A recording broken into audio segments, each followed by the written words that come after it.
A school in Sebokeng in the Vaal has been ablaze since the early hours of this morning. According to reports, a block, which is the admin block at the Khutlo-Tharo Secondary School, has been on fire since 2 o'clock this morning. The cause is not yet known. Earlier, I spoke here on Today with Steve Mabona, speaking on behalf of the Gauteng Education Department. He said they were bringing the fire under control, but there was no schooling. And as far as Steve Mabona could see, only the admin block has been affected. But Zikhona Chona, ENC reporter, is now on the ground and is joining us now live from the affected school, Khutlo-Tharo Secondary. Zikhona, very good morning to you. As I was saying a short while ago, just about an hour or so ago, I spoke to Steve Mabona, who had been there. He said they are waiting for the MEC. It looked like the fire was being put under control, and it's only in the admin building. What can you see? What can you tell us?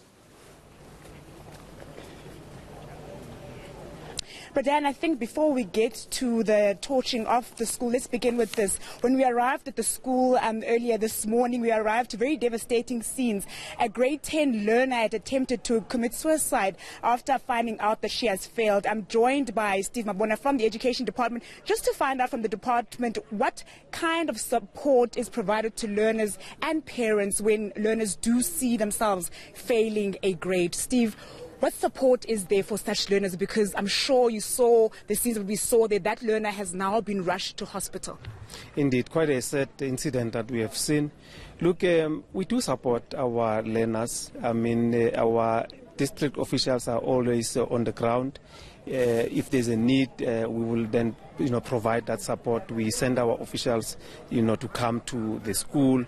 And we just want to say to learners, it's not doom and gloom. If you failed, you can still repeat, you can still be assisted by the officials.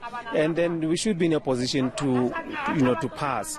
So we just want to caution them, you don't need to resort to taking your life. I mean, there's childcare as well.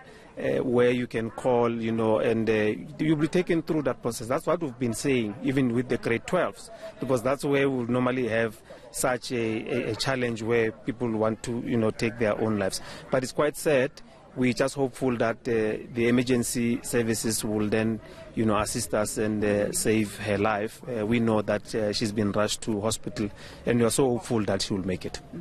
Now, moving on to the torching of the school, do we have any further details as to what caused the fire? This is the second fire in about a week in this area on schools. Do we have any further details?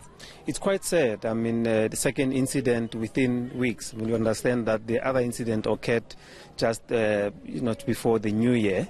And, subsequently we then had to make sure that we procure, learner material and support that other school. Unfortunately, they've started very well this morning because we had to then take the other learners into the neighboring schools.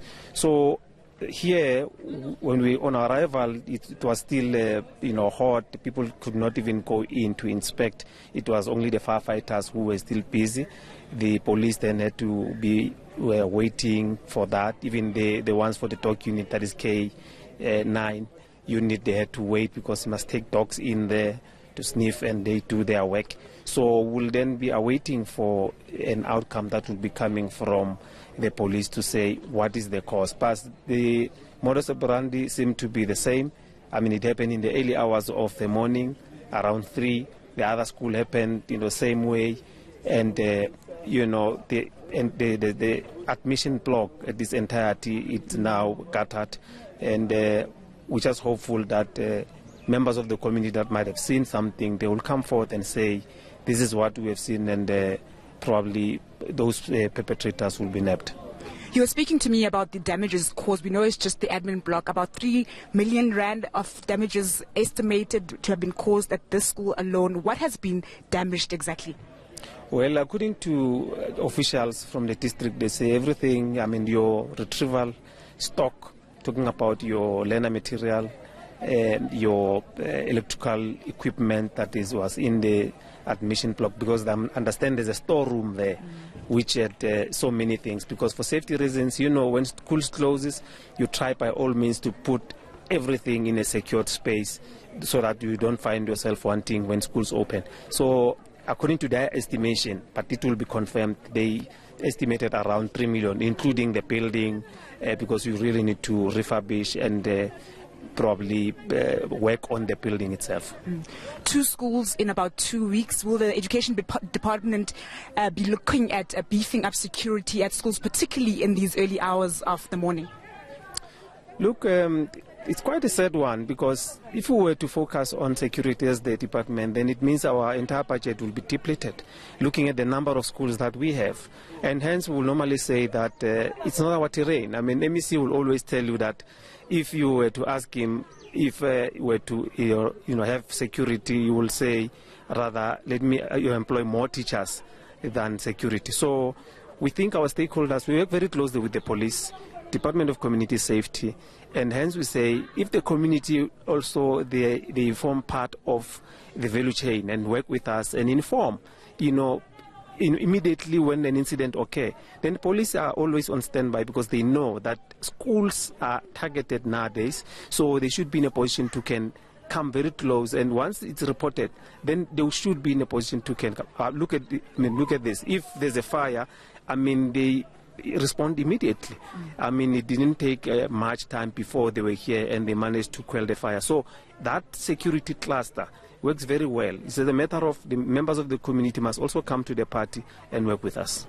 Thank you very much, Steve Mabona from the Education Department in Gauteng, urging community members to come forward and alert officials when incidents like this do happen, and if they know anyone who's responsible for this, to indeed come forward. 2 fires at schools in 2 weeks in the same area. The Education Department is concerned. Now, as I've mentioned, we did arrive to at the school to very sad scenes of a family saying that they are devastated that their young one, a grade 10 pupil, has failed grade 10 and has tried to commit suicide. And of course, that pupil has been rushed to hospital.